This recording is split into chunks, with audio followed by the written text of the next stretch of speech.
What's up, boys? It's Wolf. Welcome to another skin showcase, this time for SHAN HAI Jhin. The skin department has been on fire lately, seemingly because, well, they're the only department actually being paid. But anyway, Jhin has always been a special champion for Riot because he represents the best of thematics and gameplay combined. His kit is designed with the purpose of slowly building to a climax, similar to a play or an opera, until you get to your fourth shot, the grand finale, and the enemy just explodes. Well, that is until you're playing against Malphite, which is another great thematic champion. A mountain that throws itself at the speed of fucking sound. Very thematically cohesive. Is that a bird? Is that a plane? No, it's just the Himalayas viciously attacking a handicapped man who can only count to 4. Anyway, Jhin skins also live up to that extremely satisfying gameplay. Jhin has some of the best skins in the game, and mostly because with the different themes come different sound effects, and getting those fourth shots have to sound as great as they feel, which is why I don't play Darkstar as much, is because the sounds kind of gargle sulfuric acid. So definitely not the skin for me. Anyway, enough titty handling. Let me show you some clips of the newest addition to Jhin skin lineup, SHAN HAI Jhin. Now the base skin itself isn't anything crazy. It kind of looks like Blood Moon a little bit, which is not a bad thing at all. Blood Moon is the best skin for Jhin. So what I found is that if you pay Riot to fix their skin, aka getting one of the Chromas, it actually makes it 10 times better than before. Now I personally like to use the black Chroma for the skin. Not only does it look amazing, but it also makes me run extremely fast.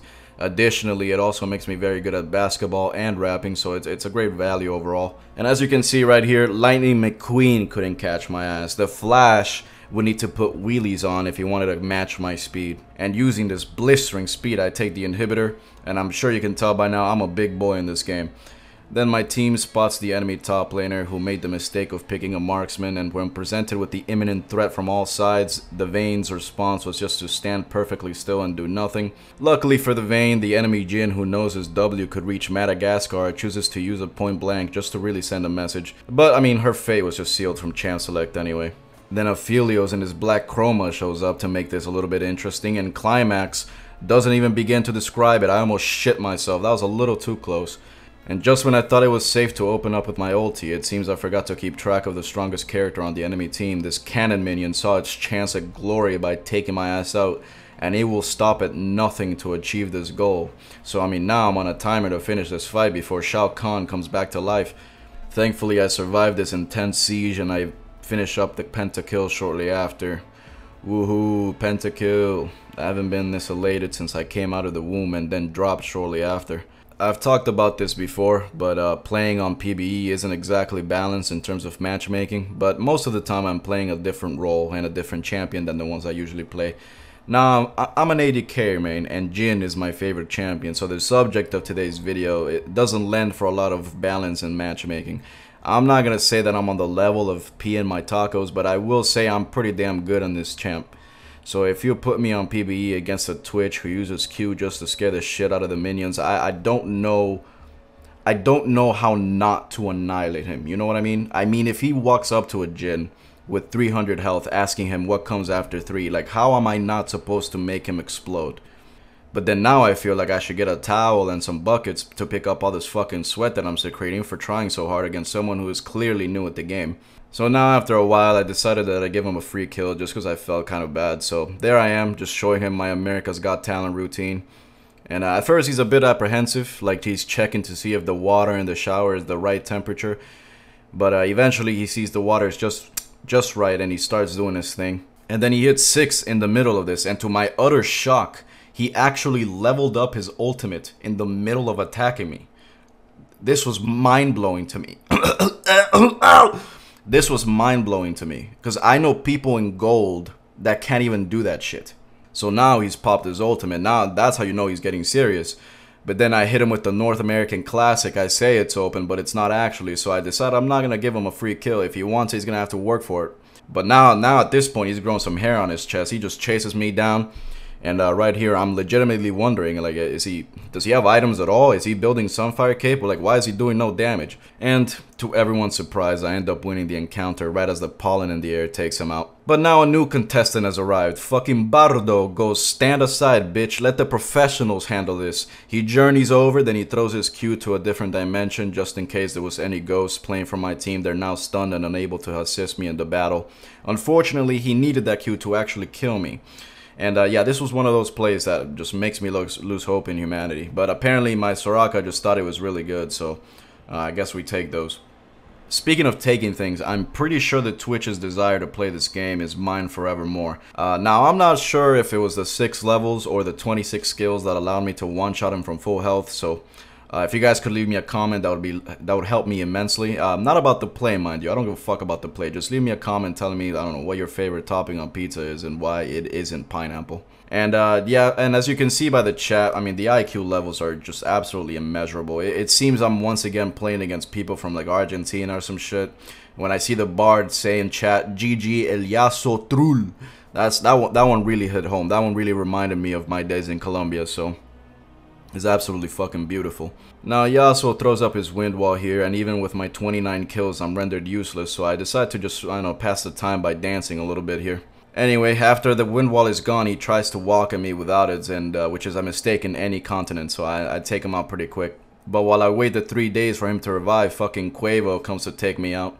Now I shoot a minion here just because, I mean, I don't really need that shot anyway, so I might as well just farm a little bit.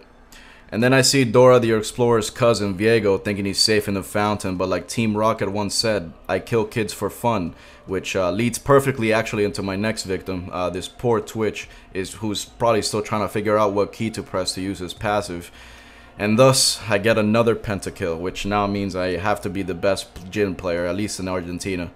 Now the next day I played a couple more games, and to my surprise, this guy actually recognized me.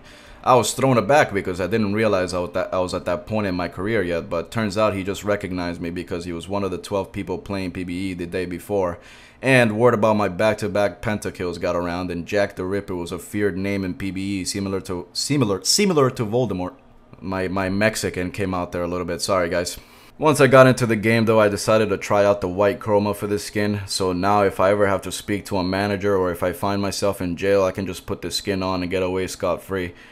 So you guys remember 2 seconds ago when I said that the Twitch leveling up his ability in the middle of fighting was impressive? Yeah, and this Pantheon is the reason why. So you see that he's sitting 3 cities behind me while I 2v1 the lane, you know, as you do. So once I do 90% of the work, he says, this little light of mine, I'm gonna let it shine. So he flashes in to get the kill and dings 3 right after it. Now, I could heal him and save him, but he's Pantheon.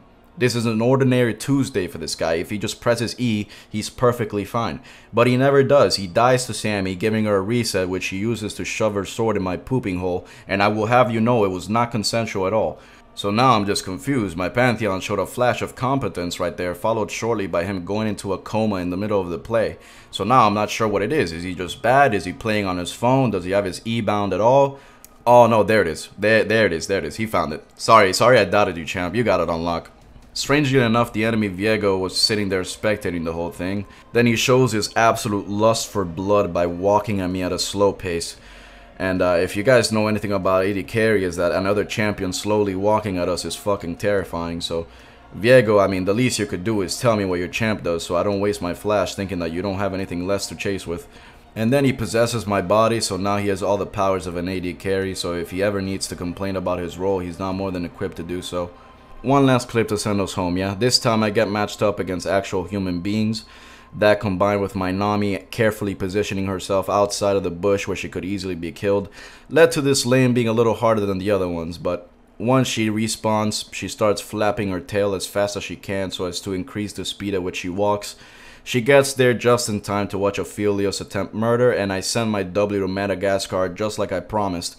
I'm sitting here waiting for it to ignite this Ophelios before he kills us all, but I guess this overgrown salmon is saving it for next season instead. Right here, right as I'm about to type in chat that I hope she chokes on some plastic, she seems to unlock her avatar abilities and takes them all out with a single move. So, Matcha Sushi, I will never doubt you again, I'm so sorry. Anyway, I actually really like this skin, especially with the chromas. I think the black chroma specifically makes this skin look really sick. So, definitely worthy of Jhin. Anyway, if you guys enjoyed, leave a like, subscribe, and I will see you guys later. Roll the outro, bitch!